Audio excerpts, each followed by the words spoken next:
Hey, what's the deal, YouTube? It's your girl, Miss Honey.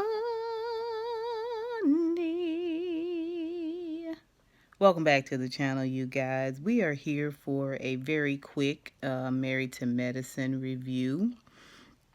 And this was for Sunday's episode. I cannot think of the name of the episode, but I will put it down in the description bar. Um, it was it. It was an odd episode, you guys. It was I don't know. It was kind of is it me, or did it seem like it was pieced together? It was odd. Anyway, we talked with all the doctors, Contessa and Simone and Dr. Jackie, Dr. Eugene, coming in from working long hours in the middle of a pandemic. Simone and Jackie are delivering babies nonstop. The babies have not stopped just because the pandemic has happened. And then Eugene is an emergency room doctor, so he actually talked a little bit more about, not just about a lot of people dying, during this time, but he also talked about how some of his doctor friends who are in private practice have had to close their practices because the patients have dried up, because everybody's focused on COVID. So people who are suffering from other ailments are too afraid to come into the doctor in order to get seen about, because they're afraid of contracting COVID. And it was very eye-opening. But it was a huge part of the show. It was a huge part of the hour. It was at least, I would say, 25-30 minutes of the hour. And I didn't understand that. Again, filming was kind of hinky, I think, back then, because they were still trying to film and get as much footage as they could. But of course, it's a pandemic. Dr. Contessa talked about, her hours and how stressful it was, so on and so forth. We got to see Toya talking with Eugene and the kids, and her struggle with, being their teacher and their mom, just being on 24 hours a day now that they don't go into a physical school, and feeling like one of her sons may be a little behind because of it. And Toya just always has a really kind of selfish way of approaching um, situations she's not comfortable with. It's like everything and everyone is supposed to move and according to her needs. And it's just, I don't know. She's not a person that's about the sacrifice. She's not about the sacrifice of living. She just isn't. She doesn't feel like she should have to suffer at all. And it's such a Karen way of thinking, if you know what I mean, right? Also, we got to see where Contessa wanted to show Jackie her office and the setup in her office, which I thought was a weird combination. Was the Jackie Contessa pairing. I thought, I don't know.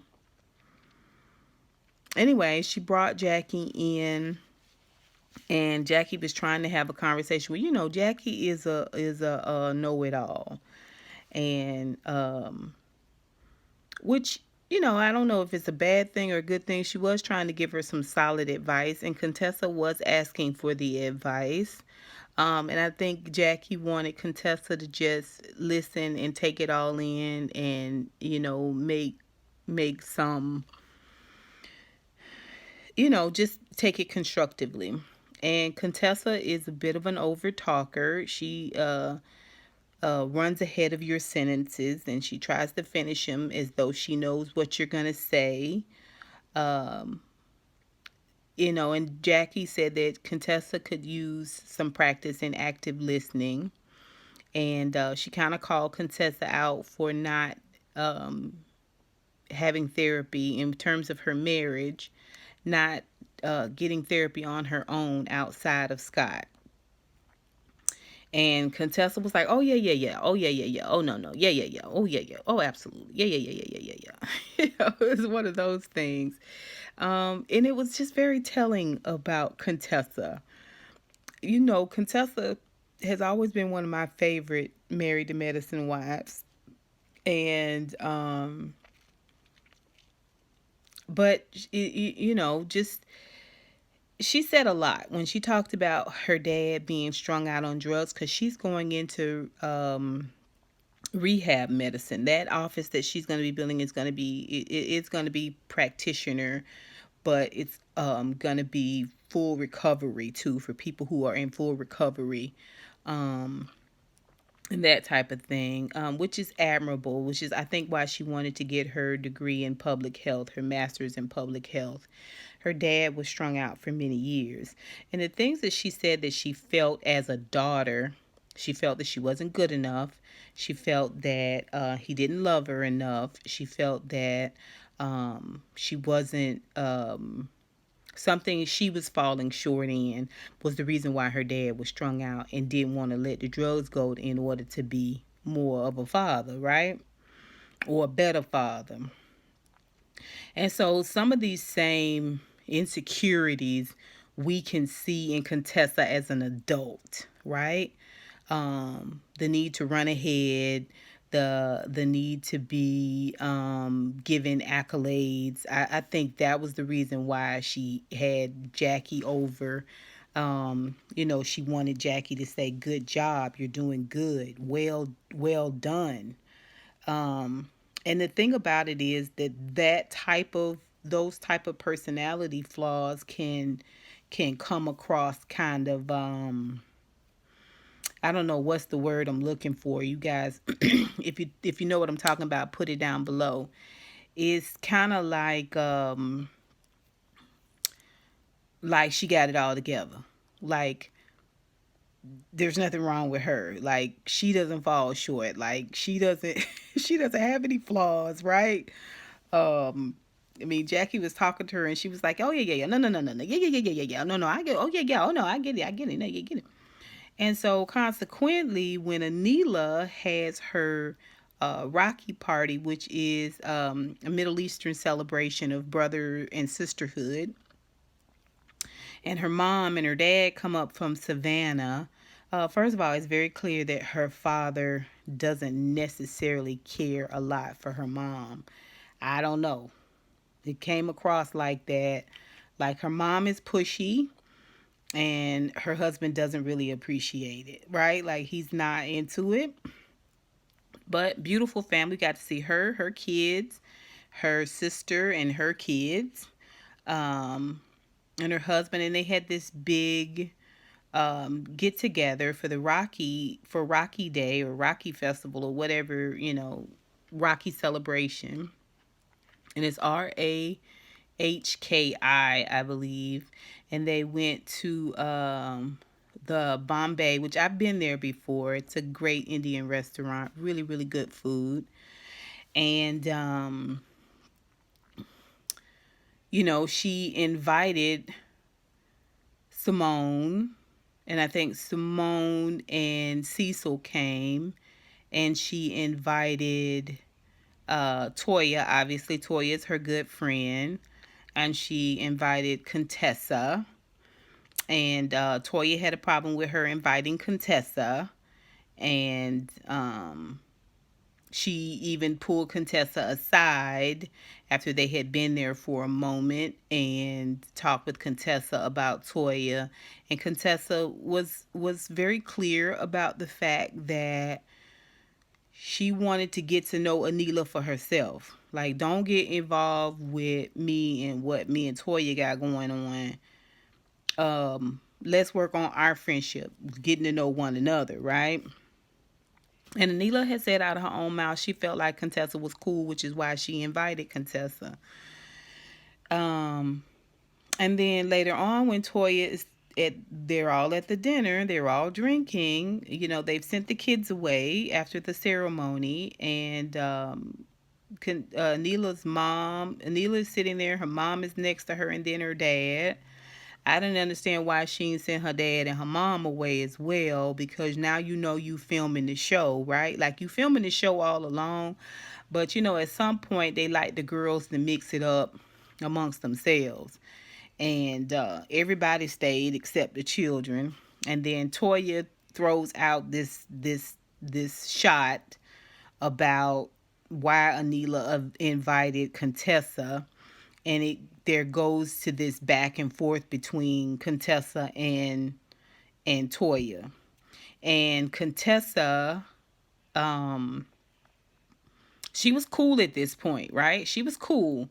She was saying, you know, I don't understand why we're still going through this, and it's not my intention. And in nowadays with COVID, like, she was getting ready to say life is too short, and Toya shut it down. Toya was just like, don't talk to me about COVID. My husband is an emergency room doctor. Everybody want to blame COVID. And I don't think she was going to blame COVID. I think she was going to say COVID has really brought things home to a lot of people. Like, some of the petty stuff that we would argue about and go through, we're not doing that right now, because people are dying all around us. And y'all, like I said, Toya is a very selfish energy. She has a very selfish spirit, in that she wants her point and her intentions and her agenda to be first. And she wanted to get to it with Contessa, and she didn't want Contessa to take this this holistic Zen kumbaya stance. She was shutting that down, and it pissed Contessa off, because Contessa couldn't finish what she had to say, right? And it was at this point that Contessa couldn't hold it together. It was at this point that something clicked in Contessa. Like, we talked about this last week, that when Contessa gets upset, she's a whole different beast. When she gets mad, she's a whole different beast. At the same time, it's very difficult to talk to Contessa sometimes. Contessa does come across a little bit like Jesus. I mean, I don't even. You guys, please put it down below if you know what I'm saying about Contessa. If you watch this show, you know what I'm saying about Contessa.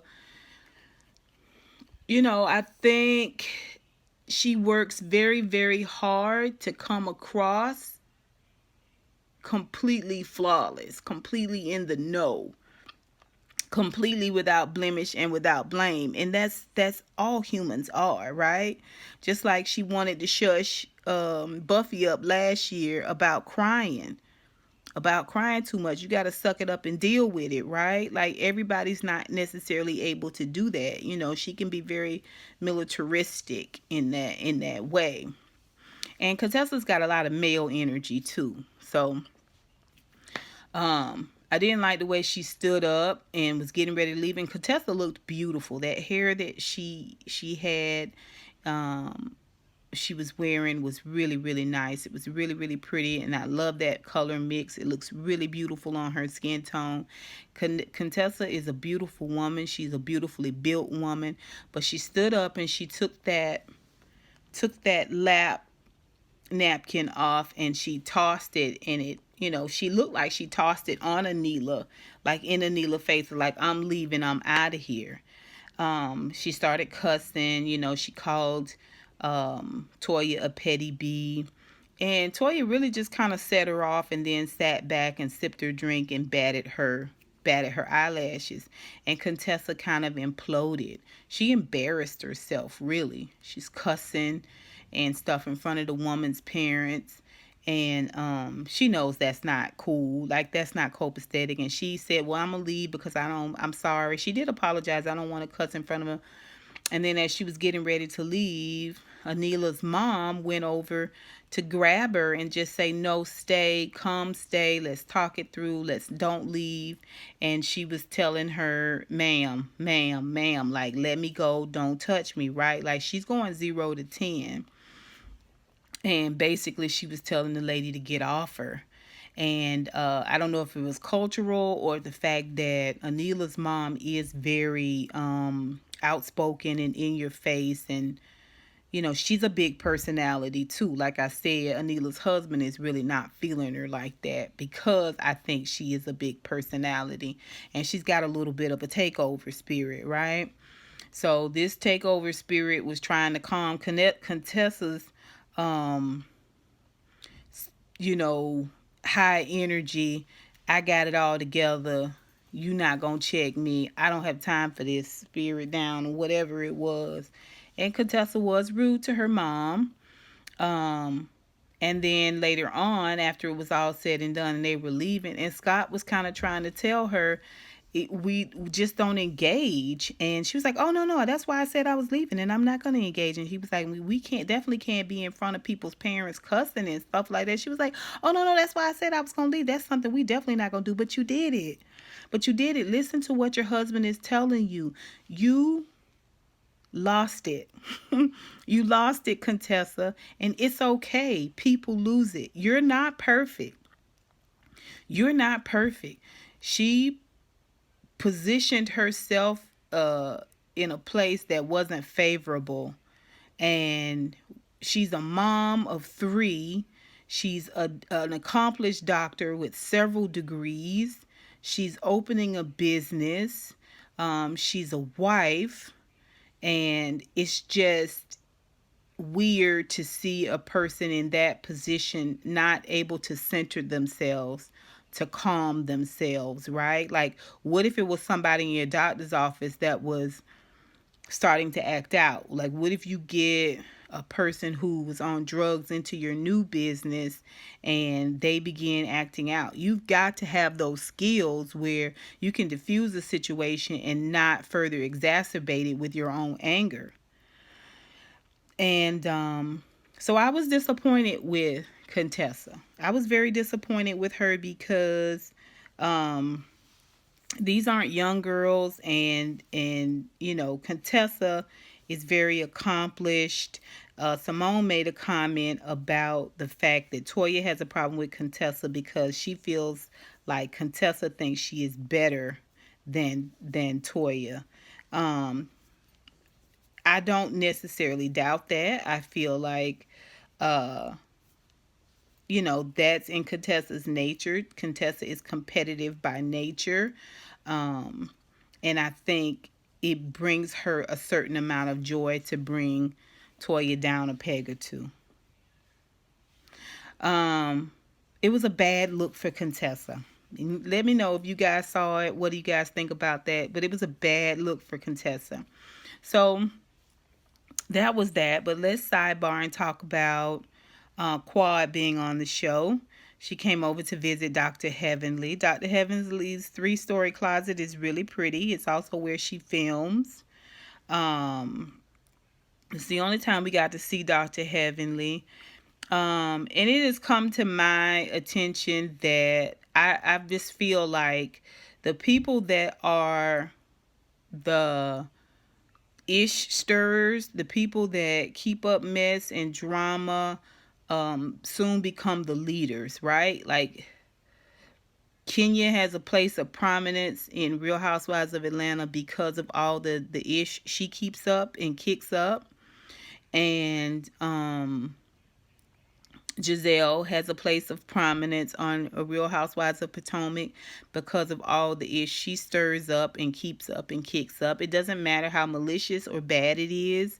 It's what pays the bills for Bravo, and those people they put in a place of prominence. Dr. Heavenly consequently is it for, and she came from behind, as the underdog.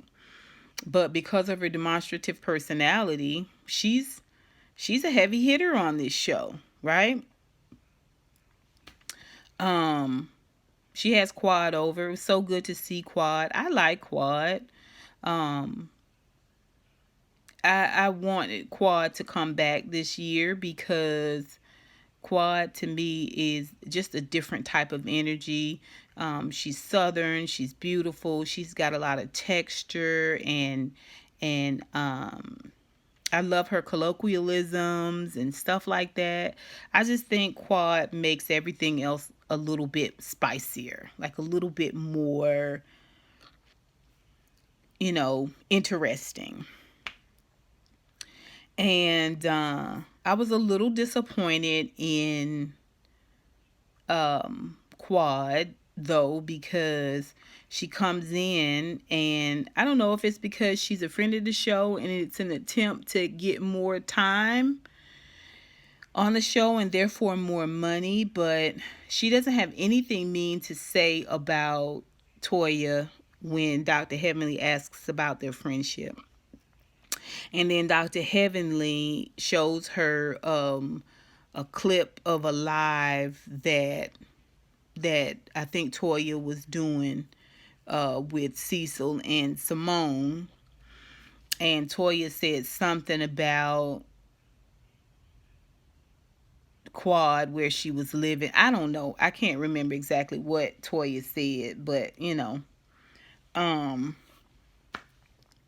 and then Quad just goes in on the fact that they're barely making it, that Toya is working Eugene into the ground, which everyone has said and we have kind of seen through past seasons, and that she took out a personal loan outside of the home loan. She took out a personal loan of $100K in order to get the pool. Here's the thing. I know it's for the show, right? A lot of it. But let me say this. If you know that much about me financially, then we're really good friends. We're really good friends, and I don't ever expect to hear it again, right?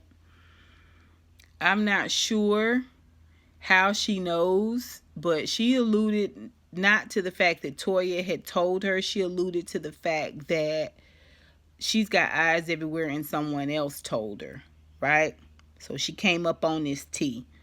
Just the way she did it, it was so quick. She just rolled it all out there. How they, barely got in that house, and all the things that Toya had to do to get all the stuff she wanted in that house. How Eugene could never stop working because he's got to pay for Toya's lifestyle. Like, it was really, really ugly. It was really, really ugly. I personally don't like to see Quad in that light. I don't. I just don't. I think it feeds a stereotype and a narrative that we then turn around and get offended at when people say certain things about black women and the way we interact. Then we get offended by it, right? But you feed the beast when you behave this way. You feed the beast. And Dr. Heavenly ate it up. And we're going to see next week that Dr. Heavenly's going to take it. She's going to Quad brought that bone. Dr. Heavenly's going to pick that bone up, and then she's going to take that bone back and she is going to sling it in Toya's face. And I'm not saying Toya is in a place where she doesn't deserve that. I'm not saying that. It's all fair in pettiness and reality pettiness, I guess, and everything. But this is what I have to say about these reality shows. It's okay, I think, to get your money and get that bag. But it bothers me. It bothers me when we feed a narrative and we feed a stereotype. And whether that be against black women or women in general, we feed these stereotypes, and people, it's one of the reasons why you find a lot of women who say they're not good friends with other women. They don't have women friends. They have all male friends because women just, are yada, yada, yada, and blah, blah, blah, and yak, yak, yak. These are the behaviors that kind of feed into that. It wouldn't have been good for her reality TV bag, but it would have been good for Quad to say, wow, I need to talk with her. I don't understand why she's saying these things about me. I thought we were cool. I thought we were straight, which is what she was saying moments before she saw this live. And then I didn't know if you saw the whole thing or if you just took that and was like, oh, wait a minute, let me run her business down because I saw this snippet of what she said. No, you get on the phone, you call your girl and be like, girl, I saw when you was on live and you was dragging me about yada, yada, yada. What's tea, right? And that would have been better to me, but it wouldn't have been good for reality TV, I guess. So, but you guys, you tell me what you think. Did you see the episode? Contessa really embarrassed herself, in my opinion. She really embarrassed herself. It would have been so much easier for her to just say nothing and to gather her things and leave. But again, that's not what reality TV is about. It's about the scuffle, right? It's about the cat fight. And she gave it to her, full finger pointing, everything. And it's a bad look. Like, you make plenty of money, girl, on your job. You make plenty of money on your job. Maybe it's not as quick of a lick as this Bravo bag, but you had that house before Bravo. You had your career before Bravo. I just don't understand what Bravo is offering that you are willing to sell your soul for it. I don't get it. We did also get to see Dr. Heavenly pushing her brand and her business once again. As well, like I said, the people who are the most problematic become the mascots for these shows. Y'all tell me what y'all think about that. Put it down below. And until next time, honeybees, mwah, mwah, mwah. I'll holla.